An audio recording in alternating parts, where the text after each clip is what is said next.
காலையில மதி பாத்திரம் கழுவிட்டு இருக்காங்க. மலர் காய்கறி வெட்டிட்டு இருக்காங்க.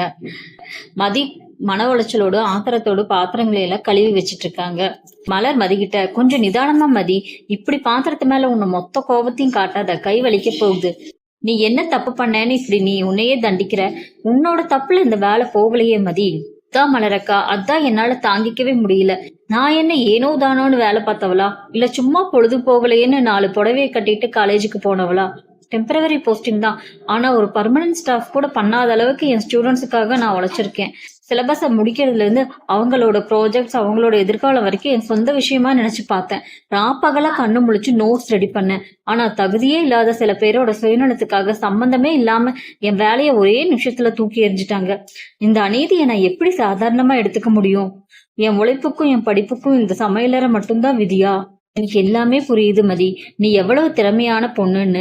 உன் ஸ்டூடெண்ட்ஸ் மேல எவ்வளவு மரியாதை இருக்குன்னு எனக்கு நல்லா தெரியும். நீ டெம்பரவரி வேலையை இழந்திருக்கலாம், ஆனா உன்னோட திறமைய யாரும் உங்ககிட்ட இருந்து பறிக்க முடியாது.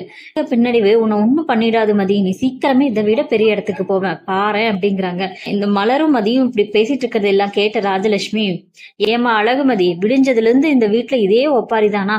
காலையில கண்ணை முழிச்சதுல இருந்து பாத்திரத்தை உருட்டுற சத்தமும் உன்னோட அழகு சத்தம் தான் கேக்குது. அந்த ஒரு சாதாரண டெம்பரவரி வேலை போனதுல இருந்து ஏன் இப்படி வீட்டுல இருக்கிறவங்க நிம்மதி எல்லாத்தையும் கெடுக்கிற மாதிரி அழுது வடிகிற? அது என்ன பெரிய கலெக்டர் வேலையா, இல்ல சிட்டி கமிஷனர் பதவியா? மாசம் வெறும் 20,000 ரூபாய் சம்பளம் தர ஒரு சாதாரண டெம்பரவரி வேலை, அது போனதுக்கு ஏனோ இப்படி உலகமே அழிஞ்சு போன மாதிரி குதிக்கிற, ஆர்ப்பாட்டம் பண்றேங்கிறாங்க. மலர் அதுக்கு, அத்தை கொஞ்சம் சும்மா இருங்க, மதி ரொம்ப கஷ்டப்பட்டு தகுதியை வளர்த்துக்கிட்டு அந்த இடத்துக்கு போயிருக்கா. அவங்களுக்கு அது வெறும் காசு சம்பாதிக்கிற இடம் இல்ல. உடனே ராஜலட்சுமி, நீ குறுக்க வராத மலரு, சும்மாரு. பெரியவங்க பேசும்போது நடுவுல வராத. நான் அவகிட்ட பேசிட்டு இருக்கேன். என்னடி மதி, 20,000க்கு வேலைக்கு போனாதான் இந்த வீட்டுல உனக்கு கௌரவமா? அந்த காசு வரலைன்னா நாங்க உன்னை பட்னியா போடுவோமா? இல்ல இந்த வீட்டுல உனக்கு சோறு கிடைக்காதா? உன் புருஷன் நல்லா சம்பாதிக்கிறான், அவனோட கௌரவத்தை பார்க்காம பேசாம வீட்டு வேலையை பார்த்துக்கிட்டு குடும்பத்தை கவனிச்சுக்கிட்டு அடக்க ஒடுக்கமா லட்சணமா வீட்டுக்குள்ளேயே இருக்கிறத விட்டுட்டு அந்த ஒரு 20,000த்துக்காக இவ்வளவு ஏங்குற, அழுது அசிங்கப்படுத்துற உன்னை நினைச்சா எனக்கே அசிங்கமா இருக்கு அப்படிங்கிறாங்க. ராஜலட்சுமி திரும்ப திரும்ப 20,000 சொல்லி சொல்லி தரம் தாழ்த்தி பேசியது மதியால பொறுக்கவே முடியல. நிறுத்துங்கத்த, விடிஞ்சதுல இருந்து நான் சகிச்சுட்டு தான் போயிட்டு இருக்கேன். ஆனா நீங்க எல்லாம் மீறி பேசுறீங்க. என்ன தைரியத்துல நீங்க அந்த 20,000 சம்பளம் இவ்வளவு கேவலமா தரக்குறைவா பேசுறீங்க? 20,000 ரூபாங்கிறது உங்களுக்கு சில்லற காசா இருக்கா? ஏன்னா நீங்க இன்னொருத்தரோட சம்பாதியத்துல உட்கார்ந்து சாப்பிடுறீங்க. ஆனா என்ன மாதிரி கஷ்டப்பட்டு சொந்த காலில் நிக்கணும்னு படிச்சு முடிச்சு முன்னுக்கு வந்தவங்க எல்லாம் அது வெறும் பணம் இல்லத்த, அது என்னோட உழைப்பு, என்னோட தகுதி, என்னோட சுயமரியாதை. என்னடி மாமியாக்காரி எதிர்த்து இவ்வளவு திமிரா பேசுற? உனக்கு அவ்வளவு கொழுப்பு இருந்தா என் முகத்தை பார்த்து இப்படி பேசுவியாடி அப்படிங்கிறாங்க. நிஜத்தை தான் பேசுறேன் அத்தை. நேர்மையான வழியில கண்ணியமான 4 பேருக்கு முன்னாடி தலை நிமிர்ந்து நின்று 1 ரூபாய் சம்பாதிக்கிறது எவ்வளவு கஷ்டம் தெரியுமா உங்களுக்கு? காலேஜ்ல என் ஸ்டூடெண்ட்ஸ் முன்னாடி நான் அப்படி நின்னப்ப அவங்க என் மேல வச்சிருந்த மதிப்புக்கும் அன்புக்கும் முன்னாடி நீங்க பேசுற இந்த கோடிக்கணக்கான பணம் எல்லாம் தூசத்த.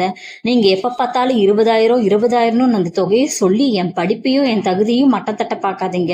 உங்களுக்கு அவ்வளவு அலட்சியமா இருந்தா இதோ இந்த அதே 20,000 ரூபாய உங்களால நேர்மையான வழியில உழைச்சு சம்பாதிச்சு காட்ட முடியுமா? உங்களால முடியுமா சொல்லுங்கத்த, சொல்லுங்கிறாங்க.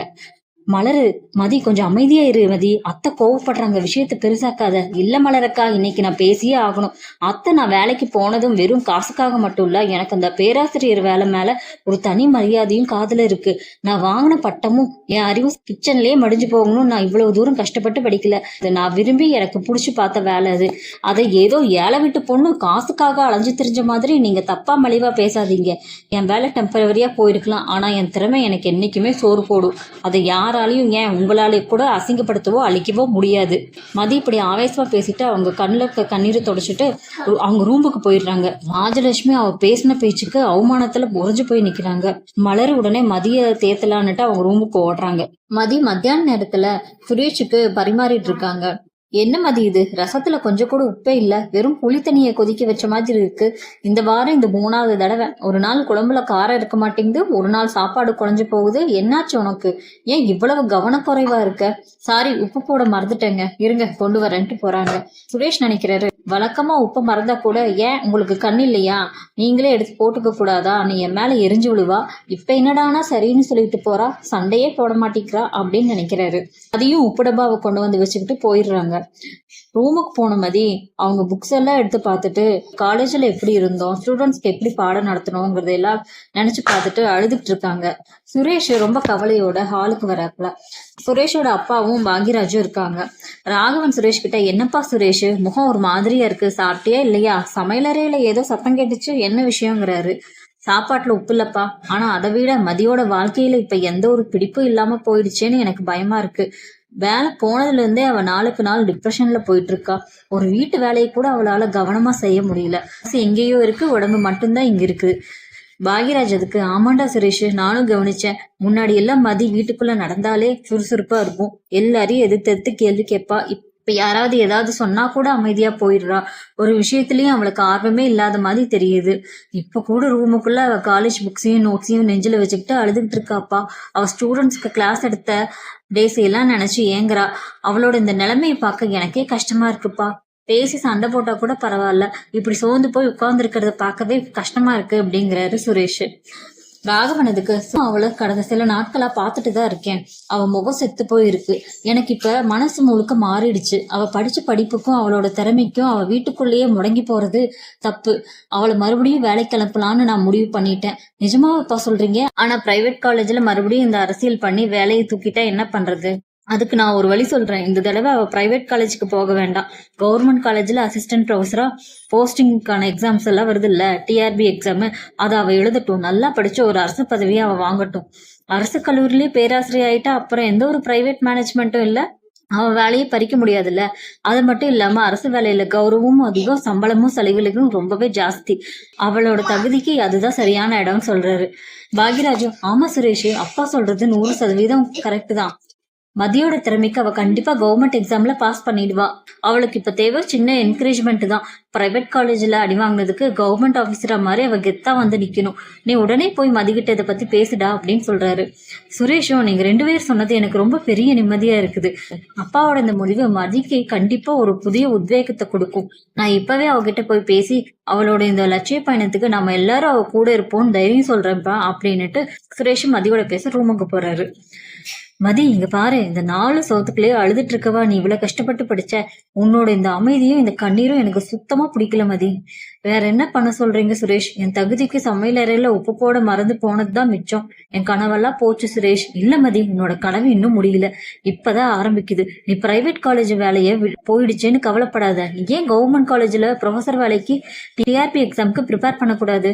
நல்லா படிச்சு நேர்மையான ஒரு அரசு பதவியை வாங்கு மதி. அங்க எந்த ஒரு தனிநபர் அரசியலும் ஒன்னும் பண்ண முடியாது. சுரேஷ், நீங்களா இப்படி பேசுறீங்க? நிஜமாவா சொல்றீங்க? வீட்டு வேலையை பார்த்துட்டு சும்மா இருக்க சொல்லாம என் மேல இவ்வளவு அக்கறையா? நான் மட்டும் இல்ல மதி, இந்த அருமையான யோசனையை சொன்னதே உங்க மாமனார் தான். ஏமா உன்னோட இந்த சோகமான முகத்தை பார்க்க முடியாம மருமக அரசாங்க அதிகாரியா கெத்தா காலேஜுக்கு போகணும்னு அப்பாதான் முதல்ல ஆசைப்பட்டாரு. அண்ணன் கூட இதுதான் சொன்னான். மாமாவா இதை சொன்னாரு? எனக்கு உண்மையாவே ரொம்ப ஆச்சரியமா இருக்கு. பரவாயில்ல சுரேஷ், உங்க அம்மா தான் என்னை எப்ப பார்த்தாலும் ஹர்ட் பண்ணுவாங்க, ஆனா உங்க அப்பாவாவது என்னை புரிஞ்சுக்கிட்டாரே. அப்ப நீ இந்த எக்ஸாமுக்கு தயாரா மதி? கண்டிப்பா சுரேஷ், நாளையில இருந்து என் படிப்பை தொடங்குறேன். எனக்கு இவ்வளவு பெரிய சப்போர்ட்டா நீங்களும் மாமாவும் இருக்கிறதுக்கு ரொம்ப நன்றி. இந்த மதி யாருன்னு ஜெயிச்சு காட்டி உங்க குடும்பத்துக்கு பெருமை தேடி தருவேன் சுரேஷ்.